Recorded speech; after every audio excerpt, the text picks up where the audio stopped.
Shri Radhe everyone, मैं आ गई हूँ आपकी फेवरेट स्टोरी पॉकेट में आसमान का आज का एपिसोड लेके। आज का एपिसोड बहुत ही धमाकेदार और इंटरेस्टिंग होने वाला है, तो प्लीज़ वीडियो को अंत तक जरूर देखिए। चैनल पर नए हैं तो चैनल को सब्सक्राइब करना, बेल आइकन को प्रेस करना बिल्कुल ना भूलें। एपिसोड की शुरुआत में हम देखते हैं कि जो रानी होती है वो कुछ डिलीवरी गर्ल की तरह दिखती है, जो कि वो डिलीवरी का काम करना स्टार्ट कर दिया, क्योंकि अभी उसके लाइफ में बहुत ही बड़ा बड़ा चेंजेस आया है। ये स्टोरी जो है वो 5 साल आगे का लीप में आ गया है, जहाँ पे हम देखने वाले हैं कि रानी की एक बेटी होने वाली है, और वो बेटी जो होती है वो रानी की ही तरह रहेगी, बट उसके जो हाव भाव रहेंगे वो थोड़े दिग्विजय की तरह रहेंगे। तो आज के एपिसोड की शुरुआत में अभी हम देखते हैं कि जो रानी होती है वो पुराने पास्ट को याद करती है। यहाँ पे हम देखते हैं कि वो एक शॉप पे जाके वो डिलीवरी वाले जो उनके ऑनर है उनसे उनको पेमेंट करके वहाँ की जो भी डिलीवरी है वो लेके जाती है। और यहाँ पे हम देखते हैं स्टार्टिंग में कि रानी ने जैसे ही उसको देखा रहता है दिग्विजय को अनीशा के साथ, तो उसको बहुत बड़ा झटका लगता है और वो ये बहुत रोती है, अपने आप को संभाल नहीं पाती। वो अपने आप को बहुत संभालने की कोशिश करती है, बहुत बहुत रोती है कि ये सब कैसे हो गया मेरे लाइफ में, ये सब कैसे हो गया।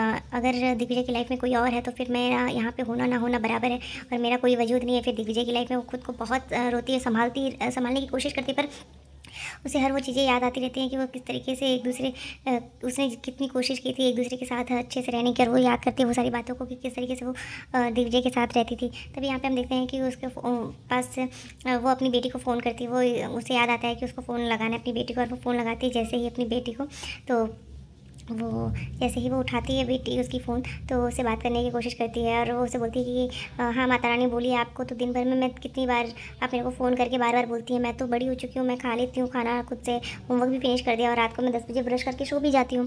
तो इस तरीके से उसे बोलती है कि ठीक है, अच्छे से ध्यान रखना और ज़्यादा परेशान मत करना। जो आई रहती है तभी वहाँ पर आई आ जाती है उसकी, और वो उसे बोलती है कि क्योंकि वो बहुत प्यार करती है उससे, और वो बोलती है कि तुम ही तो मेरी सब कुछ हो, और तुम्हें अगर फाइट करना है तो तुम्हें स्ट्रांग बनना पड़ेगा ना। तो तभी यहाँ पे हम देखते हैं कि वो आई जैसे ही फ़ोन उठा के उससे बात करती है, तो आई को बोलती है कि आई आपकी वजह से ही तो मैं यहाँ पे डिलीवरी करने आ पाती हूँ, वरना तो फिर मेरा क्या होता पता नहीं। तो फिर वो उसे बोलती है कि हाँ तो टेंशन मत लो, जल्दी घर आ जाना। तभी यहाँ पे जैसे ही वो फ़ोन रखती है तभी उसके घर पर एक छोटा सा बच्चा आता है, वो उसे परेशान करता है, तो वो उसे डांट लगाती है और उसे डरा के भगा देती है, क्योंकि वो भी जिस अंदाज में डराती है वो बिल्कुल दिग्विजय की तरह लगती है। तो यहाँ पे वो जैसे ही डराती है तो आई जो होती है वो आती है और उसे बोलती है कि क्यों डांट रही है उसको।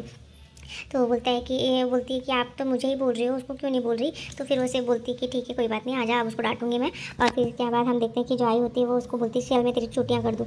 तो चोटी करने के लिए वो बैठती है, तभी उससे बोलती है कि आई मेरे को राजा रानी की कहानी सुनाओ ना। तो वो बोलती है कि नहीं आज तुझे मैं दूसरी कहानी सुनाऊंगी। तो बोलती है कि नहीं मेरे को राजा रानी की कहानी सुननी है। तो वो राजा रानी की कहानी सुनाने के लिए जाती है, तभी वो रानी की ही स्टोरी सुनाती है कि किस तरीके से वो इस शहर से दूर एक शहर में एक रानी रहती थी, जो कि बहुत ही सयानी थी, और वो अपना घर छोड़ के किस तरीके से यहाँ पे हम देखते हैं रानी की जो रानी के ऊपर बीती होती है वो बताती है। और रानी उस घर से निकलती है तो वो सबको याद करती है और सबके लिए सोचती है कि मैं इस घर से जा रही हूँ, सब लोग मुझे माफ़ नहीं कर पाएंगे, पर मैं क्या करूँ, मुझे इस घर से जाना ही पड़ेगा, क्योंकि जब दिग्विजय की लाइफ में मेरा कोई वजूद नहीं है तो मेरा यहाँ रहने का कोई मतलब नहीं है। और यहाँ पर हम देखते हैं वो बहुत रोती रहती है, और वो उस चीज़ को याद करती रहती है कि किस तरीके से वो अनीशा के पास चला गया, और वो हर वो मोमेंट याद करती ही रहती है कि उसे अनीशा के साथ कितना अच्छा लगता था, वो खेलता रहता था, उसके साथ बातें करता रहता था। और यहाँ पे तो उसने उसके ऊपर हाथ रानी के ऊपर हाथ उठाने की भी पूरी तरीके उसके ऊपर हाथ उठाना भी चाहा था, मतलब वो उसका हाथ भी छूट गया था गुस्से में। तो इस तरीके से वो सारी बातों को याद करती है, फिर वो यहाँ से घर से निकल जाती है। पर यहाँ पे हम देखते हैं कि रानी सब मोमेंट्स को याद करती थी विजय के साथ, किस तरीके से उसने होली खेली उसके साथ, वो अपने बेटे के लिए जब उसका फर्स्ट टाइम उसको बेबी बम्प आया था, उसने किक मारा था, तो वो सब चीज़ों को याद करती रहती है। और यहाँ पे हम देखते हैं कि रानी उससे अभी भी बहुत प्यार करती है, पर दिग्विजय की इस काम की वजह से वो उससे बहुत नाराज़ होती है। और यहाँ पे नारायणी आंटी भी उसे बहुत सपोर्ट करती थी, वो सारी बातों को याद करती है किस तरीके से उसको कितना प्यार दिया गया इस परिवार में। और यहाँ पे हम देखते हैं कि जो रानी होती है वो बहुत रोती रहती है और गांधी कुंज छोड़ के चली जाती है। और यहाँ पे हम देखते हैं कि वो जैसे ही गांधी कुंज छोड़ के जाती है तो वो एक मंदिर में आती है, और मंदिर में बहुत बारिश होती रहती है उसी दिन, और वो बहुत दर्द होता है उसको, और उसी दिन उसका डिलीवरी होने वाला रहता है। तभी यहाँ पर हम देखते हैं कि वो मंदिर के सीढ़ियों पर बैठी रहती है, तो कुछ लोग जो होते हैं वो माता रानी का भजन करते रहते हैं। तभी सब जो आई लोग होती हैं वो लोग बोलती हैं कि डॉक्टर को बुलाओ, डॉक्टर एम्बुलेंस को बुलाओ, पर रानी जो होती है वो बोलती है कि आप लोग मेरी डिलीवरी कीजिए, मैं अपने बच्चे को खोना नहीं चाहती, और मेरा बच्चा अभी मुझे चाहिए। और यहाँ पे वो जैसे जैसे बताती है सबको, तो वैसे वैसे वो लोग करते हैं, तो उसकी डिलीवरी होती है। तो यहाँ पे हम देखते हैं कि वो यही कहानी स्टोरी सुनाती रहती है उसकी बेटी को। तभी किस तरीके से उसका बेबी हुआ, तो वो बताती है। तो वो पूछती है कि पर आई इसमें तो राजा तो है ही नहीं। तो वो बोलती है कि पर मेरे को राजा का एड्रेस नहीं पता है। इतना बोल के फिर वो सोचने लगती है कि रानी के हस्बैंड के बारे में। तभी दूसरी तरफ हम देखते हैं कि जो दिग्विजय होता है वो सारे बच्चों के लिए एक कैंप स्टार्ट किया रहता है, एक चैरिटी स्टार्ट किया जाता है उसमें, जिसमें वो सारे बच्चों को खुशियाँ देता है, सारे बच्चों के लिए गिफ्ट्स लाता है और सारे बच्चों का वो नरिश द फ्यूचर करके ऐसा एक उसने एक ये प्रोजेक्ट स्टार्ट किया रहता है, जिसमें वो सारे बच्चों के लिए सब कुछ करेगा। तो यहाँ पे हम देखते हैं कि ये देख के उसको खुशियाँ तो होती हैं। तभी यहाँ पे हम देखते हैं कि जो अनीशा होती है वो उसके साथ ही रहती है और वो उसने सारा क्रेडिट जो है वो दिग्विजय को दिया होता है कि सब इन्होंने ही किया है, तो आप लोग अब इनसे कोई भी सवाल पूछ सकते हैं। तभी वो एक जो रिपोर्टर होते हैं वो शुरू करते हैं। तो वो पूछते हैं कि तभी यहाँ पे वो उसे बताते हैं कि सब लोग ये सब चीज़ें जो है सारे बच्चों के लिए है और ये बच्चे किसी को भी कोई भी दिक्कत नहीं आएगी और सारे बच्चों को सब कुछ मिलेगा। तभी यहाँ हम देखते हैं कि एक रिपोर्टर उससे पूछ लेता है कि आपके खुद के बच्चे नहीं तो आप ऐसे कैसे कर सकते हैं और कैसे बोल सकते हैं। तभी ये इतना सुन के वो बहुत ही मिस करता है अपने बच्चे को और फिर वहाँ से वो चला जाता है उठ के बिना कुछ जवाब दिए। जैसे ही वो जाता है तभी दूसरा जो रिपोर्टर होता है वो बोलता है कि तुम्हें ऐसा नहीं पूछना चाहिए था, तुम सबको तो पता ही कि इनकी वाइफ ने इनको छोड़ के चली गई थी 5 साल पहले।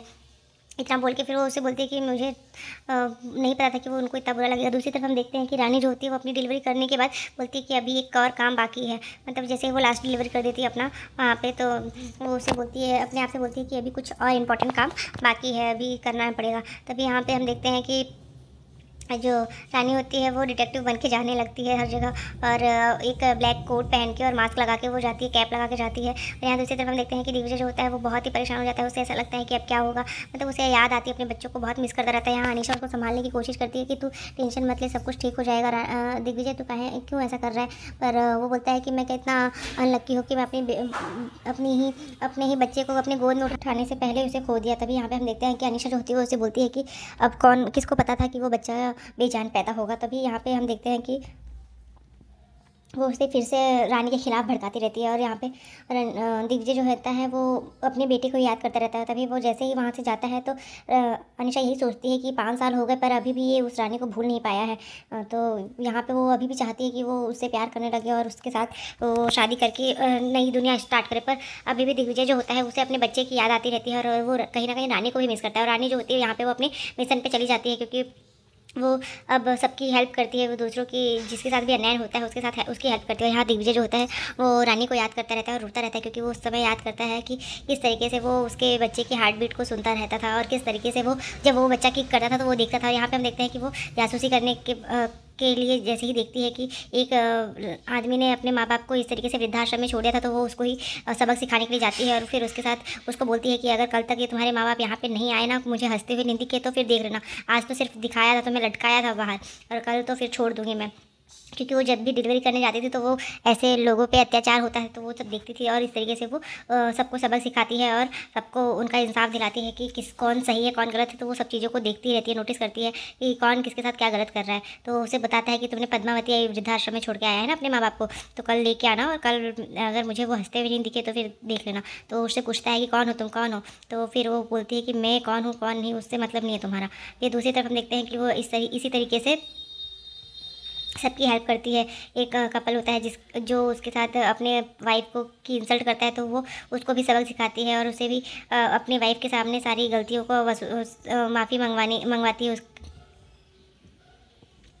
और फिर इसी तरीके से वो एक मेड को भी उसका इंसाफ दिलाती है और यही सब करके वो सभी लोगों के साथ सबको इंसाफ दिला के उनके लिए उनका भला करती है। तो इसी तरीके से रानी सोचती है कि पता नहीं कब मैं ये दूसरों की मदद करते करते और ये कोट पहन के दूसरों की हेल्प करते करते अब ये इस चीज़ का मुझे आदत हो चुकी है और ये एक मेरी लत बन गई है। तो आज के एपिसोड में बस इतना ही है फ्रेंड्स, और फिर मिलते हैं नेक्स्ट एपिसोड में, जहां हम देखने वाले हैं कि रानी जो होती है फिर से एक बार दिग्विजय से टकराएगी और रानी की बेटी भी जो है वो अपने पिता से मिलेगी। तो क्या होगा जब दोनों रानी और दिग्विजय फिर से 5 साल बाद मिलेंगे एक दूसरे से।